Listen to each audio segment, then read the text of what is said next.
बात ज़ेलेंस्की के सबसे बड़े झूठ की, जिसने उन्हें पूरी दुनिया में एक्सपोज कर दिया है। अमेरिका के एक डिफेंस एक्सपर्ट ने ऐसी बात बता दी है कि अब ज़ेलेंस्की पर बड़ा इल्जाम लगने लगा है। आरोप यह है कि ज़ेलेंस्की फेक न्यूज की फैक्ट्री चलाकर पूरी दुनिया में वाहवाही बटोर रहे हैं, लेकिन अब ज़ेलेंस्की की मुश्किल बढ़ सकती है। ज़ेलेंस्की अब एक ऐसे झूठ में फंस चुके हैं जिसका बड़ा फायदा पुतिन की फौज को होगा और युद्ध के मैदान में ज़ेलेंस्की की सेना बुरी तरीके से पीटी जाएगी।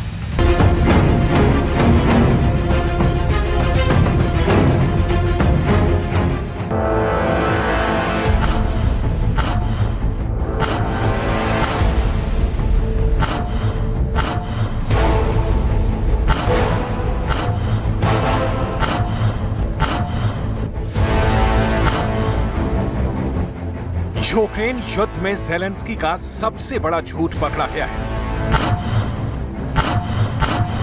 सबसे बड़े प्रोपेगेंडा का पर्दाफाश हुआ। ज़ेलेंस्की की सबसे बड़ी चाल बेनकाब हो गई है। ज़ेलेंस्की के दावे और हकीकत में जमीन आसमान का फर्क होता है। ये अब पूरी दुनिया जान चुकी है। युद्ध में यूक्रेन की सेना रूस पर पलटवार कर रही है, इससे कोई इनकार नहीं कर सकता। ज़ेलेंस्की ने दावा किया कि रूस के 3,800 से भी ज्यादा टैंक मारे गए हैं, लेकिन अब अमेरिका की एक एक्सपर्ट बॉडी, जिसे निष्पक्ष स्रोत कहा जा सकता है, उसका दावा है कि रूस के 2,000 टैंक ही तबाह हुए हैं। एक तरफ ज़ेलेंस्की के 3,800 का आंकड़ा और दूसरी तरफ अमेरिका की ओपन इंटेलिजेंस ऑरिक्स का कहना है कि सिर्फ 2,000 टैंक ही मारे गए हैं। अगर ये सच है तो माना जाएगा कि ज़ेलेंस्की ने अपने झूठ में करीब 200% का तड़का लगा दिया है।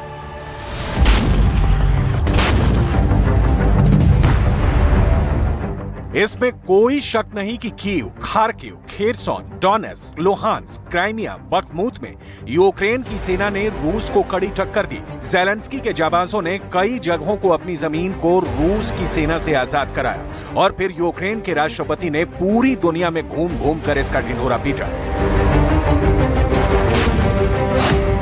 लेकिन अब अमेरिका की open source intelligence organisation Oryx में यह दावा किया गया है कि असल में ज़ेलेंस्की ने पूरी दुनिया से झूठ बोला और दावा किया कि उन्होंने रूस के 3800 टैंक को मार गिराया है। यह यूक्रेन युद्ध का सबसे बड़ा झूठ है।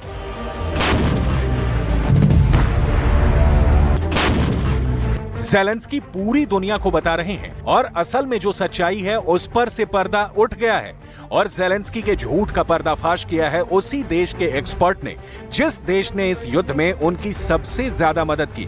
ज़ेलेंस्की पर डॉलर बरसा दिए, हजारों लाखों करोड़ के हथियार सप्लाई कर दिए। इसमें कोई शक नहीं कि ये सब ज़ेलेंस्की ने इसलिए किया क्योंकि उनकी फौज का हौसला कायम रहे। अमेरिका की एजेंसी के दावे के बाद अब ज़ेलेंस्की के हर आंकड़े में झूठ झलक रहा है। यूक्रेन का दावा है कि उसने रूस के 2 लाख से ज्यादा सैनिकों को युद्ध में मार गिराया है। यूक्रेन ने 3,839 टैंक को बर्बाद करने का भी दावा किया है, जबकि 7,514 बख्तरबंद गाड़ियां, 3,565 artillery, 589 multi launcher rocket system, 349 air defence system, 313 fighter jet, 298 helicopter, 3,193 drone, 1,147 cruise missile, 18 worship और बोट को भी बर्बाद करने का दावा यूक्रेन की तरफ से किया गया है।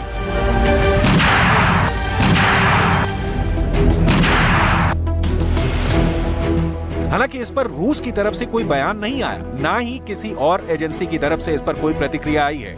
ऐसे में अब पूरी दुनिया के सामने यूक्रेन के दावों पर सवाल उठ रहे हैं। हाँ, इतना जरूर है कि यूक्रेन में दुनिया का सबसे खतरनाक टैंक युद्ध होने जा रहा है और जनवरी से मई के बीच पूरी दुनिया ने बहुत खतरनाक लड़ाई देखी है। अब जून में ऐसा युद्ध होगा कि पूरी दुनिया देखती रह जाएगी। इस वक्त यूक्रेन के रिजल्ट को 3 फ्रंट के नजर से देखना जरूरी है।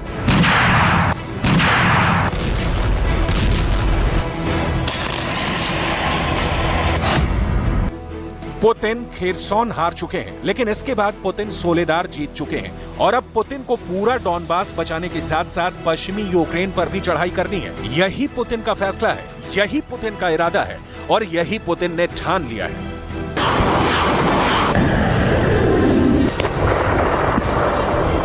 इसके लिए पुतिन ने एक बड़ी रणनीति बनाई है, क्योंकि अब जाहिर है कि टैंक अब यूक्रेन में बहुत ही खतरनाक युद्ध के लिए सबसे बड़ा हथियार बनने जा रहा है। टैंक ही वो मशीन है जो अब यूक्रेन के युद्ध का फैसला करेगी। इसीलिए पुतिन ने अपनी आर्मी कमांड को लेकर जो बदलाव किया है, उसका सेंटर पॉइंट टैंक युद्ध ही है।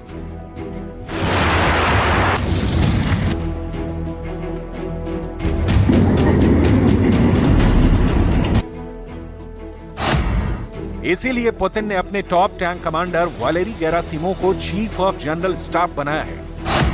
Valery Gerasimov armoured corps officer है और टैंक युद्ध के बहुत बड़े और खतरनाक खिलाड़ी माने जाते हैं।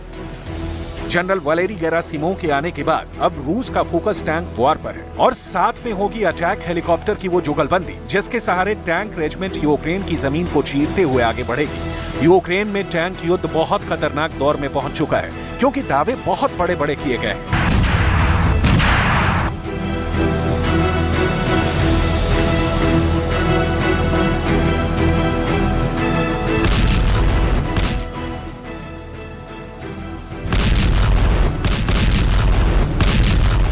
इस दावे को लेकर ज़ेलेंस्की खुद झूठे प्रोपेगेंडा करने वालों से घिर चुके हैं। वहीं युद्ध से पहले यूक्रेन के पास करीब 2000 टैंक थे और अब नौबत ये आ चुकी है कि ज़ेलेंस्की को नाटो से टैंक की डिमांड करनी पड़ रही है।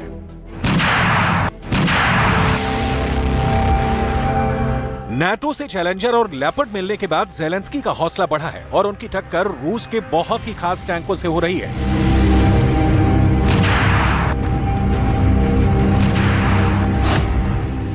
एक है रूस का T-72B3 टैंक, जो T-72 का आधुनिक वर्जन है, और दूसरा है T-90, जो रूस का ऑन ग्राउंड सबसे खतरनाक टैंक माना जाता है। इनमें भी T-90 का आधुनिक वर्जन है, जो जनरल वालेरी गेरासिमोव की नजरों के बीच रूस की सेना में शामिल हुआ और इसका यूक्रेन में कैसे इस्तेमाल करना है वो बहुत अच्छी तरह से जानते हैं। यही वजह है कि पुतिन इस बात को ध्यान में रखते हुए टैंक वॉर पर फोकस कर रहे हैं।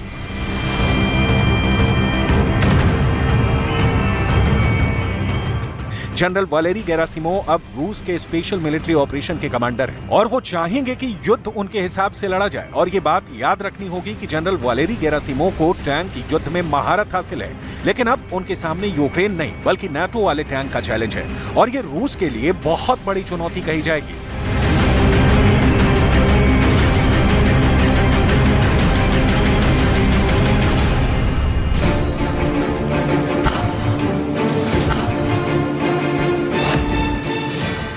यही वजह है कि रूस अब टैंक वॉर को दो हथियारों की जुगलबंदी के साथ लड़ना चाहता है। एक है T-90 टैंक और दूसरा है कमो 52 हेलीकॉप्टर। वालेरी गेरासिमोव चाहते हैं कि ये दोनों मिलकर आगे बढ़ें और यूक्रेन की फौज को कुचल कर रखें।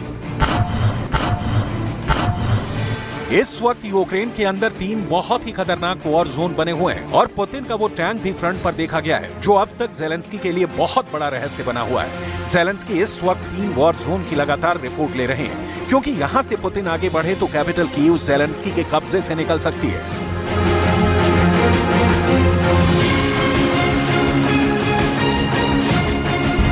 पहला वॉर जोन है उत्तर पूर्व में खार्किव, दूसरा है पूर्वी यूक्रेन का बख्मूत और तीसरा वॉर जोन है दक्षिण में खेरसोन।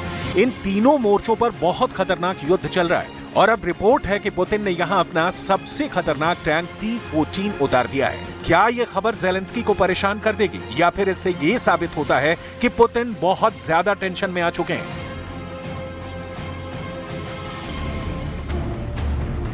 ऐसे में टैंक युद्ध को लेकर जो रिपोर्ट आ रही हैं, वो ज़ेलेंस्की को खुश करने से ज्यादा परेशान कर सकती हैं। जबकि अभी तक यूक्रेन में ये बात साफ हो चुकी है कि पुतिन के पास इस वक्त टैंक का स्टॉक खत्म हो रहा है। लिहाजा पुतिन T-14 आर्माटा टैंक को भी मैदान में उतारने के लिए मजबूर है। लेकिन बड़ा सवाल ये है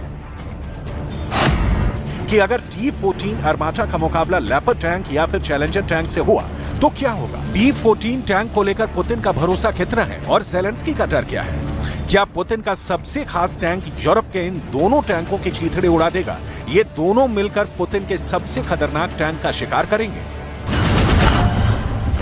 T-14 की टक्कर में अभी तक लेपर्ड और चैलेंजर टैंक ही यूक्रेन पहुंचे हैं, जबकि अमेरिका ने कहा है कि एब्रम्स टैंक को यूक्रेन भेजने में अभी वक्त लग सकता है। जबकि ज़ेलेंस्की के फौजियों को एब्रम्स पर ट्रेनिंग दिए जाने का काम अप्रैल महीने में ही शुरू हो चुका है और अब भी इसमें कुछ महीने लग सकते हैं। यूरोप में रूस की टैंक पावर से लड़ना आसान नहीं माना जाता।